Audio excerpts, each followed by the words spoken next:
Hello friends, welcome to Arul tailor. இன்றைக்கி என்ன வீடியோவில் பார்க்க போகிறோம்னா, நம்ம நார்மலாக ப்ளவுஸ் கட் பண்ணும்போது நம்ம 80 பாயிண்ட்டு 1 மீட்ரு இப்படி வச்சு ப்ளவுஸ் கட் பண்ணுவோங்க. அது கை சுற்றளவு நமக்கு 8 இன்ச்சு 9 இன்ச்சு இப்படி தான் வரும், நார்மலாக இருக்கும்.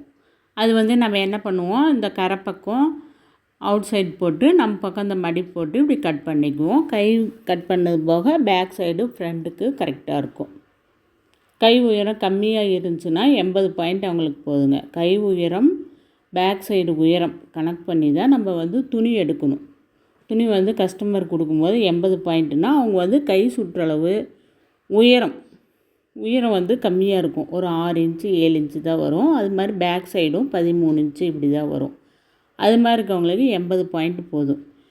அதே மாதிரி கை சுற்றளவு 9 இன்ச்சு, கை இறக்கம் 8 inch 9 inch, back side 14 inch அப்படி உயரம் வரும்போது அவங்களுக்கு 1 மீட்ரு நம்ம துணி வேணும்னு சொல்லணுங்க. 80 பாயிண்ட் அவங்களுக்கு பத்தாது, 1 மீட்ரு வேணும்.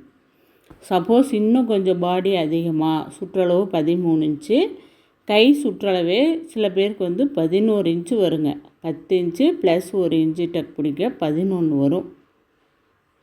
அது மாதிரி இருக்கவங்களுக்கு அவங்கள 1 10 1.25 மீட்ரு துணி எடுக்க சொல்லணும். 1 மீட்ரு துணியெல்லாம் அவங்களுக்கு கை உடம்பு பாடி இறக்கம் 11 இன்ச்சு, சுற்றளவு 17 இன்ச்சு வரும். பாடி இறக்கம் சுற்றளவு 13 வரும். கை தான் 11 இன்ச்சு வரும், சுற்றளவே 11 வரும். அது மாதிரி ப்ளவுஸும் கொடுப்பாங்க. அது நம்ம நார்மலாக எல்லா துணி தைக்கிற அளவுக்கு தான். ஆனால் துணி பத்தாது. அவங்களுக்கு என்ன பண்ணணும், நீங்கள் ஒரு மீட்டருக்கு மேலே அதிகமாக 1 10 1.25 அப்படி எடுக்க சொல்லிவிட்டு, அந்த கரைப்பக்கம் இருக்குது பாருங்கள், அந்த பக்கம் அப்படியே 4ஆக மடித்து போடணும். 1 10 நம்ம அளவு எடுத்தோம் பாருங்கள், அந்த பக்கம் 4ஆக மடித்து எடுத்திங்கன்னா கீழே கை சுற்றளவு கரெக்டாக இருக்கும். பேக் சைடு ஃப்ரண்ட்டு எல்லாமே கரெக்டாக இருக்கும். அவங்களுக்கெல்லாம் 1.25 மீட்ரு துணி எடுக்க சொல்லணுங்க. அப்போ தான் கரெக்டாக இருக்கும். 1 மீட்ரு கொண்டாந்து கொடுத்துட்டு பாடி உயரம் 17 இன்ச்சு, கை சுற்றளவு 11, பாடி சுற்றளவு 13 இது மாதிரி எல்லாம் துணி கொண்டாந்தாங்கன்னா நம்ம 1 மீட்டரில் தைக்க முடியாது. 1 10 1.25 மீட்ரு வாங்கிக்க சொல்லுங்கள். அப்போ தான் அவங்களுக்கு இந்த கையெல்லாம் ஜாயிண்ட் இல்லாமல் கரெக்ட் பண்ணி தைக்கலாம். பாருங்கள், இவங்களுக்கு கை 11 இன்ச் வருது. அதுக்கு ஜாயிண்ட்டே இல்லாமல் அப்படியே மடித்து போட்டிருக்கேன் பாருங்கள். கீழே உயரத்துக்கு கீழே பாருங்கள் கரை பக்கம் மடிச்சிருக்கேன்.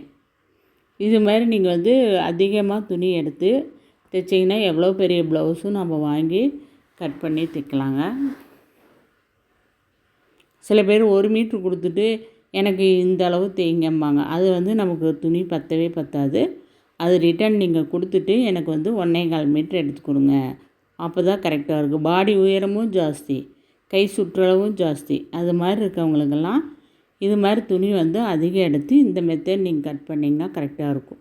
இப்போ கை கட் பண்ணது போக ஆப்போசிட் சைடு பின்பாகம் முன்பாகம் எல்லாம் கட் பண்ண கரெக்டாக இருக்குங்க துணி.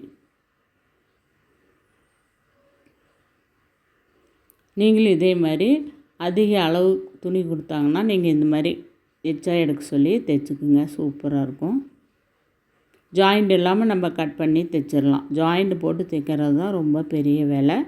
ஜாயிண்ட் இல்லாமல் நம்ம கட் பண்ணி அப்படியே தைக்கலாங்க. அடுத்த வீடியோ ஒவ்வொரு அளவுக்கும் எவ்வளோ துணி வேணும் அப்படின்னு வீடியோ எடுத்து போடுறேன் பாருங்கள். ஒவ்வொரு வீடியோவும் பாருங்கள், ரொம்ப யூஸ்ஃபுல்லாக இருக்கும். Okay, thank you.